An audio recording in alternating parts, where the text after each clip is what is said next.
نحمده نصلي على رسوله الكريم أما بعد فأعوذ بالله من الشيطان الرجيم بسم الله الرحمن الرحيم ربي يسر ولا تعسر وتمم بالخير وبك نستعين آمين اللهم آمين۔ السلام علیکم ایوری تو جی آج کا کویسچن ہے، کیا اللہ کا عرش آسمانوں اور زمین سے پہلے موجود تھا؟ تو اس کا آنسر ہمیں ملتا ہے سورہ اعراف کی آیت 54 میں۔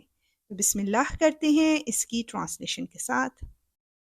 یقیناً تمہارا پروردگار وہ اللہ ہے جس نے سارے آسمان اور زمین 6 دن میں بنائے، پھر اس نے عرش پر استوار فرمایا۔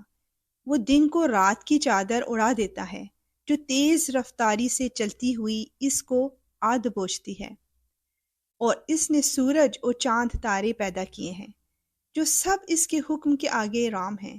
یاد رکھو کہ پیدا کرنا اور حکم دینا سب اسی کا کام ہے۔ بڑی برکت والا ہے اللہ جو تمام جہانوں کا پروردگار ہے، بے شک یا رب العالمین۔ یہ اس وقت کا واقعہ ہے جب دنوں کا حساب موجودہ سورج کے طلوع اور غروب سے نہیں ہوتا تھا۔ اس وقت کے دن کا شمار بظاہر کسی اور معیار پر کیا گیا ہے جس کی حقیقت اللہ تعالیٰ ہی کو معلوم ہے، اور یوں تو اللہ تعالیٰ کو یہ بھی قدرت تھی کہ وہ پلک جھپکتے سے پہلے پوری کائنات وجود میں لے آتا، لیکن اس عمل کے ذریعے انسان کو بھی جلد بازی کی بجائے اطمینان اور وقار کے ساتھ کام کرنے کی ترغیب دی جا رہی ہے۔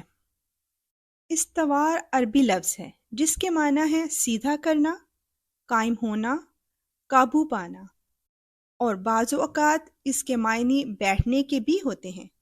اللہ تعالیٰ چونکہ جسم اور مکان سے پاک ہے، اس لیے اس کے معنی یہ سمجھنا صحیح نہیں ہے کہ جس طرح کوئی انسان تخت پر بیٹھتا ہے اسی طرح معاذ اللہ اللہ تعالیٰ بھی عرش پر تشریف فرما ہے۔ اسے متشابہات میں شمار کیا گیا ہے جن کی کھود کرید میں پڑھنے کو خود قرآن کریم نے منع فرمایا ہے۔